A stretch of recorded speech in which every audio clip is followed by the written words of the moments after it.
नमस्कार दोस्तों, जियोमॉर्फोलॉजी की श्रृंखला के अंतर्गत आज के इस वीडियो में हम बात करेंगे भ्रंश के बारे में। इसके आने वाले वीडियो में हम बात करेंगे वलन के बारे में। इससे पहले वीडियो मैंने अंतर्जात और बहिर्जात बलों के बारे में मैंने बताया था और उसके अंतर्गत मैंने आपको बताया था कि कौन कौन से पार्ट हैं अंतर्जात और बहिर्जात बल को, इस तरीके से उनको मतलब एक तरीके से कह सकते हैं उनको किस तरीके से विभाजन किया गया उसके बारे में मैंने बताया था। इस वीडियो में मैंने पहले बताया था कि भ्रंश के बारे में बताएंगे। तो आइए देखते हैं भ्रंश क्या होता है, भ्रंश के कितने प्रकार हैं और कितने कह सकते हैं कि भ्रंश में कौन कौन से आपको शब्दावलियों के बारे में आपको बताएंगे कि भ्रंश में आपको ये शब्दावली याद रखना। सबसे पहले बात करेंगे कि आखिर भ्रंश क्या होता है। तो भ्रंश की बात करेंगे तो तनाव मूलक बल के कारण जब चट्टानों का स्थानांतरण हो जाता है तो उससे निर्मित एक आकृति को हम क्या कहते हैं, भ्रंश कहते हैं।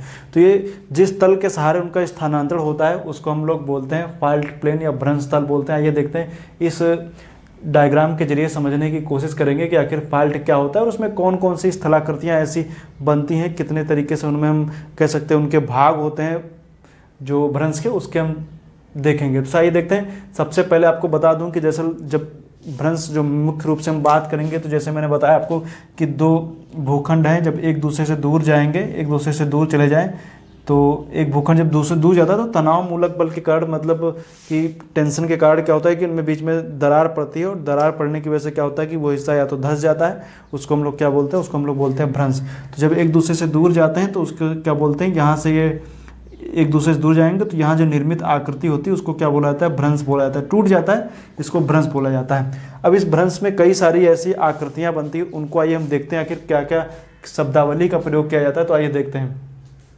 दरअसल ये आप देखेंगे तो ये एक टुकड़ा है, यहाँ से देखें तो ये एक लाइन है, ये क्या है, एक लाइन है और ये दो भूखंड को दर्शा रहा है। एक भूखंड ये है, एक भूखंड ये है, दो भूखंड है। दरअसल मैंने अभी बताया कि जिस तल के सहारे भ्रंश मतलब कि दो भूखंड एक दूसरे से दूर जाते हैं, मतलब कि वहाँ पर भ्रंश टूटते हैं, उस तल को मतलब जहाँ से जो तल से भूखंड टूटेंगे उसको फाल्ट प्लेन बोला जाता है, अर्थात भ्रंश तल। जैसे मैंने भी बताया कि जैसे मान लीजिए एक ये भूखंड था, एक भूखंड ये है और यहाँ पे क्या हुआ, एक इसका इस तरफ है, एक इस तरफ जा रहा है, तो यहाँ से जो एक क्रैक पड़ेगा, जो इस तल के सहारे जो ये स्थिति बनेगी, तो ये जिस तल के सहारे एक दूसरे से टूटेंगे उसको बोला जाएगा भ्रंश तल। उसको क्या बोला जाएगा, भ्रंश तल बोला जाएगा। तो ये हिस्सा मान लीजिए ये इस तरफ चला गया, इस तरफ चला गया, तो जो ये वाली लाइन थी इसको बोला गया फाल्ट प्लेन बोला गया, मतलब ये क्या बोला गया, फाल्ट प्लेन। और जो फाल्ट प्लेन बोला गया जिस तल के सहारे आया और ऊपर की जो लाइन बोली गई, जैसे मान लीजिए ऊपर की तरफ से जब आप देखेंगे तो उसको क्या बोला गया, फाल्ट लाइन। जो ऊपर से आपको फाल्ट दिखता है उसको फाल्ट लाइन बोला जाता है। तो उसको याद है कि उसको क्या बोलते हैं, फाल्ट लाइन बोलते हैं ये। अब इसमें एक हिस्सा जो था वो इस तरफ जा रहा है, मान लीजिए कि एक दूसरे दूर जाए तो हिस्सा क्या हुआ, ये वाला हिस्सा क्या हुआ, ये धंस गया नीचे, ये हिस्सा नीचे आ गया। ये भूखंड क्या है, ऊपर की तरफ है। देखिए ये भूखंड ऊपर की तरफ है, ये भूखंड नीचे आ गया और ये जो दोनों एक दूसरे से अलग हुए थे वो ये लाइन थी, उसको बोला गया क्या, फाल्ट प्लेन बोला गया। और जो ये लाइन थी जो ऊपर का हिस्सा, ये वाली लाइन, ये मतलब कि जैसे अभी मैंने आपको बताया कि जैसे एक ये भूखंड था, एक ये भूखंड था, तो इसके सहारे जो भूखंड में मतलब क्या हुआ कि इसके सहारे दरार पड़ी, इसको बोला गया फाल्ट प्लेन। और जो ऊपर की जो ऊपर का हिस्सा जो आपको दिखेगा, जो ये मतलब कि जो अब इसको अगर जो क्षैतिज रूप से देखें, मतलब कि अगर जो इसको क्षैतिज रूप से देखें तो कुछ इस तरीके से हिस्सा दिखेगा। तो ये वाला जो लाइन बनी इसको बोला गया फाल्ट लाइन बोला गया, ये वाला हिस्सा इसको क्या बोला गया, फाल्ट लाइन। अब दरअसल जब दो भूखंड एक दूसरे से दूर चले जाएंगे, मतलब दूर जाएंगे, तो ये कुछ हिस्सा नीचे धंस जाएगा या इसी से ये भूखंड क्या हुआ, टूट के अलग हुए हैं दोनों आपस से। तो इसमें क्या हुआ कि दरअसल इसमें जो ये वाला हिस्सा है, जैसे जो भूखंड जो टूटा हुआ था उसका जो दूसरा हिस्सा, मतलब मान लीजिए मैंने भी दो भूखंड को एक दूसरे से अलग किया था, एक भूखंड ये था, एक भूखंड ये था, तो एक भूखंड। अभी दूसरे भूखंड का जो ये वाला हिस्सा होगा, जो ये वाला हिस्सा, ये वाला, इसको बोला जाता है भ्रंश कगार। जैसे हम लोग पढ़ते हैं पश्चिमी घाट क्या है, भ्रंश कगार हम लोग पढ़ते हैं ना, या फाल्ट स्कार्प बोला जाता है। तो ये वाला हिस्सा क्या, फाल्ट स्कार्प बोला जाएगा। ये मतलब कि जब दो भूखंड के टूटने की वजह से आपको टूटा हुआ हिस्सा जो दिखता है इसको बोलते हैं फाल्ट स्कार्प। ये वाला हिस्सा आप देख रहे हैं, ये फाल्ट स्कार्प है। ये वाला हिस्सा जो देखे ना, ये जो पट्टी, ये पट्टी पूरी नीचे तक आएगी, ऐसा नहीं कि सिर्फ यहीं तक है। ये भूखंड जब दूर जाएगा तो ये वाला जो हिस्सा आपको दिख रहा है, ये वाला, ये पूरा एक मतलब कि दो चट्टानों के खिसकने की वजह से जो ये पूरा हिस्सा, जैसे मान लीजिए ये वाला हिस्सा दिख रहा है ना, इस डायग्राम में समझेंगे तो ये वाला हिस्सा जो है, ये करीब जो रैंप घाटी की जैसे आपको दिख रहा है, तो ये इसको क्या बोलते हैं, इसको बोलते हैं भ्रंश कगार कहते हैं, फाल्ट स्कार बोलते हैं। अब इसमें मतलब कि एक जो जिस एंगल पे दोनों के बीच में फॉल्ट हुआ है, मतलब कि जैसे अभी मैंने बताया कि जैसे एक ये फॉल्ट था, एक ये फॉल्ट था, पहले सब एक ही में जुड़े हुए थे, मान लीजिए जैसे ये क्या एक ही में जुड़े हुए थे। अब हुआ ये कि जो इन दोनों के बीच में फॉल्ट पड़ा, तो मान लीजिए ये वाला कुछ इस तरीके से ये हिस्सा अलग हो गया, ये हिस्सा अलग हुआ, तो इसका जो एंगल है, ये वाला हिस्सा कोण जो आप देख रहे हैं, ये एंगल, इसको बोला जाता है जो डिप एंगल बोलते हैं, नती ढाल कह लीजिए, फॉल्ट डिप कह लीजिए, कुछ भी कह लीजिए, देखिए इसका यही नाम है डिप एंगल। जो एंगल पे, जिस एंगल पे ये एक दूसरे से टूटते हैं उसको डिप एंगल बोलते हैं, और जो ढाल आपको दिख रही है इसको बोलते हैं नती ढाल। नती ढाल के नाम से इसको जाना है, या फॉल्ट डिप भी इसको कह सकते हैं, नती ढाल फॉल्ट डिप कह दीजिए तो, या नती भ्रंश कह दीजिए, बात है ये नती भ्रंश कहिए, नती ढाल कहिए, डिप एंगल कहिए। तो जो एंगल बनता है उसको डिप एंगल बोलते हैं, और जो ढाल आपको दिखती है मतलब कि जो टूटने की वजह से, उसको बोलते हैं डिप एंगल। और ये जो ढाल है उसको नती ढाल, और जो इसका या नती भ्रंश के नाम से भी इसको जानते हैं। तो देखिए ये वाला हिस्सा क्या हुआ, ये हो गया। अब इसमें हो सकता है कोई भ्रंश में क्या हो कि कोई हिस्सा आपको ऊपर उठा दिखे, कुछ नीचा उठा दिखे। जो भ्रंश ऊपर उठा हुआ दिखता है उसको बोलते हैं उत्क्षेपित खंड या अपथ्रोन साइड बोलते हैं, और जो नीचे धसा हुआ हिस्सा है उसको अधा क्षेपित खंड, डाउन थ्रोन साइड बोला जाता है। तो डाउन थ्रो साइड और अपथ्रो साइड जो बोला जाता है, ये इसको याद रखेगा। अपथ्रो डाउन थ्रो ये दोनों याद रखेगा। ये आधा क्षेपित खंड, ये उत्क्षेपित खंड, मतलब कुछ हिस्सा ऊपर की तरफ उठा है, कुछ हिस्सा नीचे की तरफ धसा हुआ है, तो उत्क्षेपित खंड ये हो गया, ये डाउन थ्रोन साइड हो गया। ये दोनों एंगल आप याद रखेगा, ये ऊपर का हिस्सा होता है। अब इसमें भी देखेंगे तो आपको दिखेगा, जो ये वाला हिस्सा आपको दिखेगी, जो ये वॉल जो आपको दिखती है, इसको बोलते हैं क्या, hanging wall. Hanging wall, hanging wall के नाम से भी इसको जाना जाता है। लेकिन अब ये आपको जब हम आगे बताएंगे तो उसमें हम चर्चा करेंगे, इसमें आएगा जो लटकती घाटी की चर्चा होगी। तो ये हैंगिंग वॉल के नाम से इसको जाना जाता है। ये वाला हिस्सा जो ऐसा लगता है कि दूसरा है, उसके ऊपर क्या है कि लटक रहा है, इसलिए उसको किस नाम से जाना जाता है, हैंगिंग वॉल के नाम से इसको जाना जाता है। ये जो दीवार जैसे आपको दिख रहा है, ये हैंगिंग वॉल के नाम से जाना जाएगा। अब ये आप हैंगिंग वॉल वगैरह भी इसमें मत दे ध्यान दीजिए, लेकिन आप इतना याद रखिए, इसमें आपको याद रखना भ्रंश का गार, चूंकि हम पश्चिमी घाट में पढ़ते हैं, भ्रंश का गार आपको याद रखना है। दूसरा आपको याद रखना है जो उत्क्षेपित खंड है, आधा क्षेपित खंड है, फॉल्ट प्लेन है, फॉल्ट डिप है, डिप एंगल है। इन सबको जो एंगल वगैरह जो है इनको सबको याद रखना। अब इसमें, और ये तो हो गई बात है जो मैंने भ्रंश से बताया कि हमें इतने इतने शब्दावलियाँ हैं जिनको मैं चर्चा करनी है। लेकिन ये भ्रंश के ये इतने शब्दावलियों से मिल करके भ्रंश बनता है। इतने सारे यहाँ पर क्या होते हैं, ये कह सकते हैं भ्रंश के प्रकार हैं। लेकिन अब हम अगर जो भ्रंश का डिवीजन करेंगे तो हमें कई सारे भ्रंश होते हैं, कि मतलब कि आपको दिखेगा सामान्य भ्रंश, सोपानी भ्रंश और अन्य अन्य तरीके के भ्रंश हैं, ये देखते हैं। तो ये भ्रंश के कह सकते हैं पार्ट थे। अब ये इसको हम एक तरीके से कह सकते हैं कि भ्रंश के प्रकार हम पढ़ेंगे, इन सब से मिलकर के भ्रंश बनता है। अब इससे निर्मित स्थलाकृतियाँ कौन कौन सी, उनको आइए देखते हैं। सबसे पहले बात करेंगे नॉर्मल फॉल्ट या सामान्य भ्रंश की बात करेंगे। जब दो भूखंड एक दूसरे से दूर जाएंगे तो उसको क्या बोला जाएगा, नॉर्मल की कंडीशन में उसको एक दूसरे से दूर जाए तो ये वाली आकृति इसको आप देखेंगे तो ये नॉर्मल फॉल्ट के नाम से जाना जाएगा, नॉर्मल फॉल्ट है। उसके बाद में देखेंगे व्युत्क्रम भ्रंश या रिवर्स फॉल्ट। तो रिवर्स फॉल्ट में क्या होता है कि जब दो भूखंड एक दूसरे के ऊपर नीचे की स्थिति में आ जाते हैं तो उनको क्या बोला जाता है, एक मान लीजिए एक ये है तो दूसरा क्या हुआ, नीचे चला है, तो व्युत्क्रम की स्थिति बन जाए, ये एक ऊपर चला जाए एक नीचे चला जाए, मतलब कुछ इस तरीके से एक हमारा हाथ ऊपर जा रहा है एक नीचे जा रहा है, तो कुछ इस तरीके से आकृति बन जाए तो उसको क्या बोला जाता है, व्युत्क्रम भ्रंश या रिवर्स फॉल्ट के नाम जानते हैं। तो व्युत्क्रम भ्रंश, देखिए ये वाला हिस्सा क्या हुआ, ये वाला हिस्सा नीचे धंस गया, इसलिए बन गया है क्या, व्युत्क्रम भ्रंश, याद रखिएगा। एक अन्य आता है पार्श्वी भ्रंश या लेटरल फॉल्ट, या इसको नतिलंब भ्रंश या स्ट्राइक स्लिप फॉल्ट के नाम से जानते हैं। तो कौन कौन से बनते हैं, आइए उनको हम देखते हैं।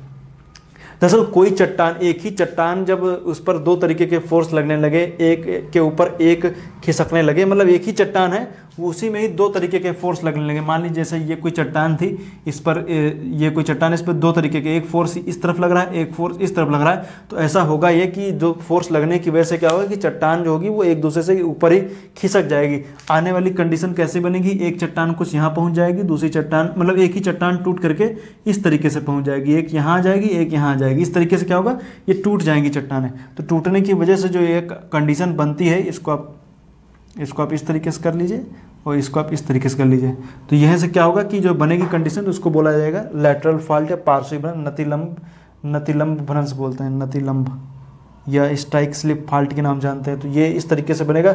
ये एक ही चट्टान जब क्षैतिज रूप से संचलन करने लगे दो अलग अलग दिशाओं में, उसको बोला जाता है पार्श्वी भ्रंश या नतिलंब भ्रंश। देखिए ये एक ही चट्टान है जो एक हिस्सा ऊपर का दूसरी तरफ जा रहा है, दूसरी हिस्सा दूसरी तरफ जा रहा है, तो इससे बनने वाली जब आकृति बनती है उसको पार्श्वी भ्रंश या नतिलंब भ्रंश बोलते हैं। अब बात करेंगे सोपानी भ्रंश। सोपानी भ्रंश क्या होता है? जब एक सीढ़ी नुमा या इसको कह सकते हैं स्टेप फॉल्ट बोलते हैं, जब सोपान के क्रम में जब एक कोई चट्टान खिसकने लगती है तो उसको बोला जाता है सोपानी भ्रंश। मतलब मान लीजिए जैसे इस तरीके से एक हिस्सा ये यहाँ पर धंस गया, दूसरा यहाँ पर धंस जाए, कुछ इस तरीके से धंस जाए, ये हिस्सा क्या हुआ, स्टेप नीचे की तरफ आ गए हैं, ये नीचे की तरफ धंस जाए, तो उससे बनी स्थलाकृतियों को क्या बोलते हैं? इसको बोलेंगे सोपानी भ्रंश। क्या बोला जाएगा? सोपानी भ्रंश। दरअसल इसमें दो तरीके के बनते हैं। एक होता है कि जो नदियाँ सोपानी भ्रंश में बहती हुई नदियाँ भी उसकी स्थलाकृतियाँ वैसी बना देती हैं, सोपानी आपको दिखेगा। लेकिन ये जो है ये सोपानी क्रम में जब हम देखेंगे तो ये क्या है, चट्टानों की वजह से ये वाले हिस्से कुछ धंस गए हैं, धंसने की वजह से क्या होगा, ये एक सोपान के क्रम में जो सीढ़ी नुमा आकृति बनती है उसको सोपानी भ्रंश से स्टेप फॉल्ट बोलते हैं। ये क्या बोला? स्टेप फॉल्ट बोला जाता है। अब इसमें एक नया शब्द आएगा आगे चल करके जब हम बात करेंगे भ्रंश घाटी। भ्रंश घाटी क्या होता है? भ्रंश घाटी या इसको याद रखिएगा ग्राबेन के नाम से जानते हैं, तो आइए देखते हैं ग्राबेन या भ्रंश घाटी क्या होती है। रिफ्ट वैली के नाम से इसको जानते हैं, उसको हम बात करेंगे। दो भूखंड एक दूसरे से जब दूर जाते हैं, दो भूखंड एक दूसरे से दूर जाने की वजह से बीच का हिस्सा क्या होता है, वो नीचे धंस जाता है। धंसने की वजह से नीचे जो घाटी बनती है उसको हम लोग बोलते हैं भ्रंश घाटी, या इसको ग्राबेन भी बोलते हैं। ग्राबेन और भ्रंश में कोई बहुत अंतर नहीं है, लगभग एक ही जैसे हैं, लेकिन अब आकार के हिसाब से देखें तो ग्राबेन थोड़ा छोटा होता है और भ्रंश घाटी जो होती है वो थोड़ा ज़्यादा बड़ी होती है। बस और कोई अंतर नहीं, लगभग माइन्यूट सा अंतर है, लगभग सब दोनों बराबर ही है। ग्राबेन कही है, भ्रंश घाटी की एक ही बात है, तो इसको क्या बोलते हैं? ग्राबेन बोलते हैं, भ्रंश घाटी बोलते हैं। तो ये हुआ ये कि इसमें ये जो भूखंड जो था ये भूखंड इस तरफ चला गया, ये इस तरफ चला गया, बीच का हिस्सा नीचे धंस गया। नीचे धंसने की वजह से क्या हुआ, इसको बोला गया, जो ये धंसी हुई घाटी थी ये कहलाई भ्रंश घाटी। भ्रंश घाटी, भ्रंश घाटी के ऊपर उठे हुए जो हिस्से थे उनको बोला जाता है ब्लॉक पर्वत। ये सब हम आगे बताएंगे आपको, ब्लॉक पर्वत बोला जाएगा और ये क्या हो जाएगा? भ्रंश घाटी कहलाएगी। अब इसमें भी वैज्ञानिकों को लेकर के असमंजस की स्थिति बनी हुई, जो नेक्स्ट वीडियो में लेकर के आऊँगा उसमें वैज्ञानिकों को लेकर के असमंजस की स्थिति बनी हुई कि आखिर ये भ्रंश से बनते हैं या फिर ये वलन से बनते हैं। बलार्ड नाम के एक वैज्ञानिक आएंगे जो अपनी संकल्पना प्रस्तुत करेंगे, नेक्स्ट वीडियो में बताएंगे, जब हम बताएंगे कि भ्रंश घाटी वलन से कैसे बनेगी, वो अपनी संकल्पना देंगे। लेकिन आप फिलहाल अभी याद रखिए, नेक्स्ट वीडियो जो बलार्ड का बनाएंगे उसमें हम आपको बताएंगे कि वो किस तरीके से बताते हैं कि आखिर भ्रंश घाटी जो है वो जो कैसे बनी है, वलन्स के जरिए से बनी है, मतलब कि फोल्ड की वजह से आपको देखने को मिले, कंप्रेसर की वजह से बनी, तो उसको हम नेक्स्ट वीडियो से आपको बताएंगे। तो याद रखिएगा ये भ्रंश घाटी है, ऊपर का हिस्सा ब्लॉक पर्वत, नीचे भ्रंश घाटी या ग्राबेन बोलते हैं, ये ग्राबेन ही। एग्जाम्पल के तौर पर आप ग्रेट रिफ्ट वैली अफ्रीका की ले लीजिए, या फिर आप इसको लेकर के आप देख सकते हैं कि ये डेथ वैली वगैरह आप देख सकते हैं। अब इसमें आगे चल करके इसमें विवाद की स्थिति ये बनती है कि भ्रंश घाटी जो है वो अगर जो दो भूखंड एक दूसरे से दूर जाएंगे, हिस्सा नीचे बैठेगा तो वहाँ पर ज्वालामुखी के उद्गार भी देखने को मिलने चाहिए। ऐसा डेथ वैली में देखने को नहीं मिलता है कि वहाँ पर ज्वालामुखी के उद्गार वहाँ पर देखने को मिले। इस तरीके से कंडीशन बनेगी कि अगर जो ये हिस्से भूखंड खिसक जाएंगे, ये हिस्सा नीचे धंस जा रहा है, मतलब यहाँ पर थोड़ी सी गैपिंग आई होगी, गैपिंग आने की वजह से यहाँ पर ज्वालामुखी वगैरह भी निकलना चाहिए, लेकिन ऐसा नहीं होता है। इसी को लेकर के बलार्ड अपनी थ्योरी लेकर के आएंगे। हालांकि ग्रेट रिफ्ट वैली के आसपास में नेरागांगो जैसे आपको ज्वालामुखियों की श्रृंखला आपको देखने को मिलती है, लेकिन कुछ वैली में आपको देखने को नहीं मिलती है, तो उसकी भी हम चर्चा करेंगे और जो बलार्ड की संकल्पना है उसको भी हम बताएंगे। लेकिन अभी आप याद रखिए भ्रंश घाटी भ्रंश से बनती है। आगे चल करके हम बताएंगे कि आखिर जो बलार्ड अपनी संकल्पना बताएंगे तो उसमें हम चर्चा आपको कर देंगे। नेक्स्ट है हॉर्स पर्वत। हॉर्स पर्वत क्या होता है कि जैसे मान लीजिए उत्थित पर्वत कहते हैं इसको, जब दो भूखंड एक दूसरे से, अभी मैंने बताया कि नीचे धंस जाते थे, मान लीजिए एक बीच का हिस्सा क्या हुआ, ऊपर उठ गया, दो भूखंड समान स्थिति में, बीच का हिस्सा ऊपर उठ जाए, मतलब ये वाला हिस्सा ऊपर की ओर उठ जाए, ऊपर की ओर उठने की वजह से जो उत्थित क्षेत्र आपको दिखेगा, मतलब ऊपर उठा हुआ खंड दिखता है, उसको बोलते हैं हॉर्स पर्वत। तो हॉर्स या हार्ट्स पर्वत के नाम से जानते हैं, ये ऊपर का हिस्सा ऊपर को उठ जाता है, इस वजह से हार्ट्स पर्वत बनते हैं। अब ये हो गया जो मैंने बताया आपको ब्लॉक पर्वत, ये यहाँ पर ये कहलाएगा ब्लॉक पर्वत। इसकी ऊंचाई पर उल्टी मेज की जैसी आकृति हम आपके आगे सबको बताएंगे। ये है हार्ट्स पर्वत। ये हार्ट्स का मतलब क्या होता है कि जो भूखंड, ये दोनों तो समान इसी तरीके से लेते हैं, मध्यवर्ती हिस्सा क्या होगा, मध्यवर्ती हुआ साइड का कोई भी हिस्सा ऊपर की ओर उठ जाता है, उसको बोलते हैं हार्ट्स पर्वत। तो उसको याद रखिएगा। इसमें भी नीचे हिस्सा नीचे धंसता है, उसमें ऊपर उठता है, दोनों में यही अंतर है, इसको याद रखिए। बस बाकी आप देखिए इसमें जो मैंने बताए हैं, आप इनके डायग्राम वगैरह बना लीजिएगा, आपको समझने में आसानी हो जाएगी। भ्रंश घाटी है, पार्श्वी भ्रंश है, नतिलम भ्रंश है, व्युत्क्रम भ्रंश है और भी बहुत सारे जो इसमें शब्दावलियाँ हैं उनको आप लोग देखिए। इससे रिलेटेड जो प्रश्न आएंगे आपको आप उम्मीद करता हूँ कर लेंगे। हालांकि फॉल्ट मैंने इससे पहले वीडियो बनाई थी, लेकिन मैंने सोचा कि इस पर थोड़ा सा आपको कुछ नया फैक्ट ऐड करके आपको हम इसमें बताएं आपको। तो नेक्स्ट जो वीडियो मेरा होगा वो बलार्ड की संकल्पना के ऊपर होगा, तो हम बलार्ड के बारे में नेक्स्ट वीडियो में बताएंगे। तो आज के लिए इतना ही, उम्मीद करता हूँ वीडियो अच्छा लगा है। वीडियो देखने के लिए आपका बहुत बहुत धन्यवाद।